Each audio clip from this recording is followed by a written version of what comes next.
बाचा गर्दिनँ, अब जे पर्छ त्यही गर्दै जाउँला, बाचा गर्दै जाउँला, भन्दै जाउँला, एउटा त्यो कुरा गर्छु। विदेशमा बस्ने नेपालीहरूले पनि अब एउटा बाध्यतावश विदेशमा गएर को चाहिँ रहरले विदेशमा गएर बसेको छ यहाँ, बाध्य भएर त गएको हो त। अनि उनीहरूले त देशलाई त पैसा त पठाइरहेको छ त, देश त धानेको छ त। उनीहरूको पैसाले देश धान्ने, अनि उनीहरूलाई चाहिँ भोट दिन पाउने बनाउनुपर्छ भन्दाखेरि खुट्टा तान्ने, यही ठुलो राजनीतिक दलका नेताहरू हो खुट्टा तान्ने। किन थाहा छैन? अनुमान के गर्न सकिन्छ भने विदेशमा बस्ने नेपालीहरूलाई पनि भोट दिने व्यवस्था गर्यो भने हामीलाई भोट आउँदैन कि भनेर शङ्का लाग्यो होला। पक्का आउँछ होइन? सबैले चाहिँ के अरे विदेशमा जानुभन्दा अगाडि उनीहरू कुनै न कुनै पार्टीमा त लागेको थियो होला नि त, कुनै न कुनै पार्टीलाई भोट त दिएको थियो होला। विदेशमा जाँदैमा मन बदलिने भन्नुहुन्छ र? कोही एमालेमा लागेको थियो होला, कोही काङ्ग्रेसमा लागेको थियो होला, कोही माओवादीमा लागेको थियो होला। आफ्नो आफ्नो पार्टीका विदेशमा बसेकाहरू पनि त कुनै कुनै पार्टीका समर्थक त छन् होला नि त। समर्थकै नभएको नयाँ पार्टीलाई मात्रै चिने भन्ने त छैन होला त। किन डराउने? विदेशमा बस्ने नेपालीहरूलाई भोट दिनुपर्छ भन्दाखेरि किन डराउने, किन खुट्टा तान्ने? यो कुरा चाहिँ म भन्न चाहन्छु। अब अरू कुराहरू, अब कतिले मलाई प्रश्न गर्छन् म्याग्दीको लागि के गर्न सक्नुहुन्छ भन्छन्।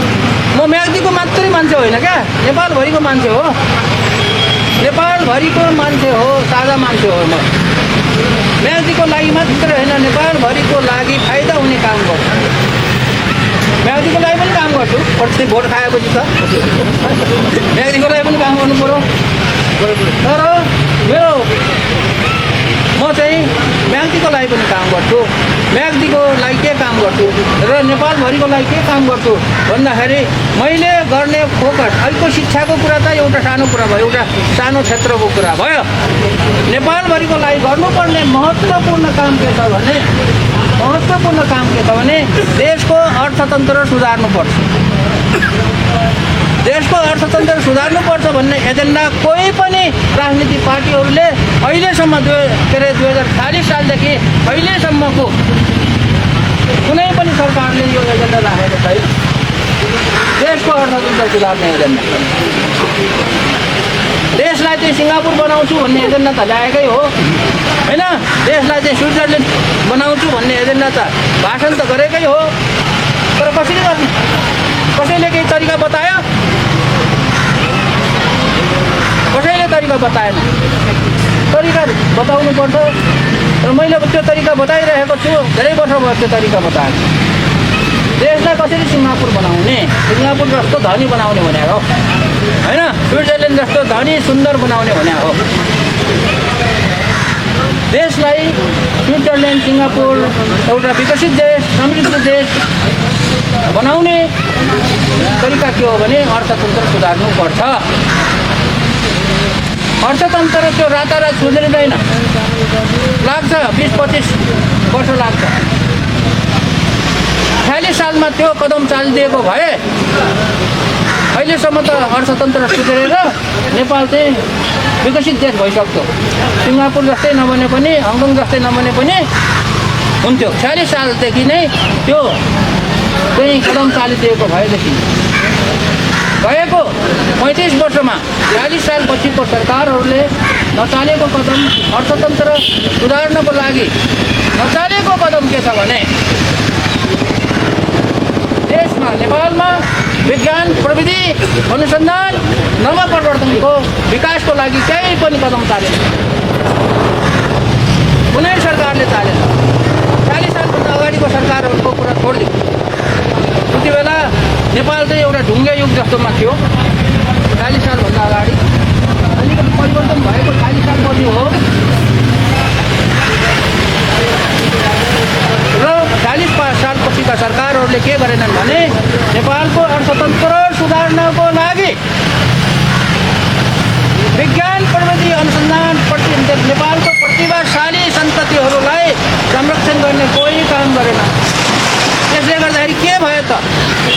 विज्ञान प्रविधिको विकास नगरेर के हुन्छ? विज्ञान प्रविधि त के अरे अमेरिकाले बनाइदिएको छ, जापानले बनाइदिएको छ, होइन, कोरियाले बनाइदिएको छ, अनि चाहिँ प्रयोग गरे नि त भइहाल्छ नि भन्ने मान्छेहरू पनि निस्के। आफूले बनाएको विज्ञान प्रविधिले के गर्छ? देशलाई डुबाउँछ। कसरी डुबाउँछ देशलाई भन्दाखेरि अब त्यो त किनेर ल्याउनु पऱ्यो नि। अब सबैको हातमा मोबाइल छ, यो ठुल्ठुलो क्यामेराहरू छ, सबैको लगाएको त्यो हेलमेट जस्तो लेखेर त्यो ज्याकेटहरू हेर्नुहोस् त। यो मेरो चस्मा पनि विदेशबाटै बनायो, यो सिसा त विदेशबाटै आउँछ है। के छ नेपालमा बसेर चोरी चाहिँ कोरियाबाट आएको। ल हेर्नु, विज्ञान प्रविधिको विकास गरेन भने देशमा केही पनि बन्दैन।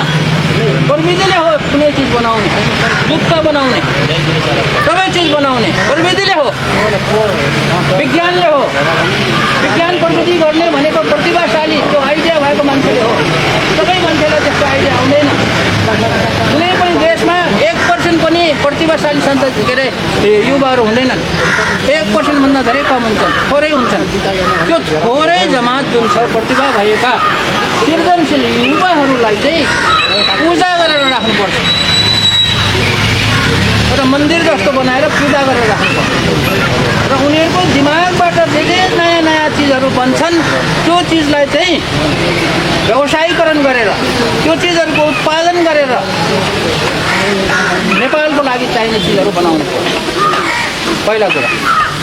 अनि नेपालको लागि मात्र के अरे नेपालको लागि पुग्ने बनायो भने विदेशमा निर्यात गर्ने चिज पनि त बनाउनु पर्यो। ल भलै विदेशमा निर्यात गर्ने चिज बनाउन सकिँदैन, टाइम लाग्छ। विदेशमा निर्यात गर्ने चिज बनाउनको लागि त उद्योग धन्दाहरू खोल्नु पर्यो। उद्योग धन्दाहरू खोल्नको लागि त्यही अनुसारको वातावरण बनाउनु पर्यो, त्यही अनुसारको नियम कानुनहरू बनाउनु पर्यो। नेपाल सरकारले विगतको 35 वर्षको नेपाल सरकारले के गरेन भन्दाखेरि दुईवटा कुराले नगरेको हुनाले देशको अर्थतन्त्र नबनेको हो। पहिलो कुरा के हो भन्दाखेरि देशको प्रतिभाहरूलाई नेपालमै राखेर अनुसन्धान नवप्रवर्तन आविष्कार गर्ने काममा लगाएन। उनीहरूलाई पुस्दै पुछेन, गल्लीको कुत्तासरी बनाइदियो। दुःख पाएको छन् कति प्रतिभाशालीहरू, त्यो काम गरेन। उनीहरूलाई त अनुसन्धान केन्द्रहरू आविष्कार केन्द्रहरू बनाएर त्यहाँ राखेर पूजा गर्नुपर्ने थियो। कसले गर्यो? कहाँ गऱ्यो? लौ देखाउ त। कसैले देखाउन सक्छ? मैले एउटा कबड्डी केन्द्र खोलेर त्यहाँ राष्ट्रिय आविष्कार केन्द्र खोलेर उदाहरण देखाउँछु भनेर उदाहरण देखाउँदा पनि देखेन। अनि गर्छ अनि तिनीहरूलाई नै अझै उचाल्ने। एउटा कुरा। दोस्रो कुरा के गरेन भने सरकारले उद्योगीहरूलाई फस्टाउनको लागि, उद्योग धन्दा गर्नेहरूलाई, उद्यमी बन्छु भन्नेहरूलाई प्रयोग गर्नको लागि, उनीहरूलाई फस्टाउनको लागि वातावरण बनाएन, मलजल गरेन। मलजल नगरेसम्म केही पनि उम्रिँदैन, केही पनि फल्दैन। क्या थाहा छ होला नि यो गाउँघरमा बस्नेहरूलाई? मकै फलाउनु पऱ्यो भने के गर्नु पर्छ? पहिला जोत्नु पऱ्यो, त्यसै मकै त्यो चौरोमा मकै फालिदिएर उम्रिन्छ र त्यो चौरोलाई जोत्नु पऱ्यो।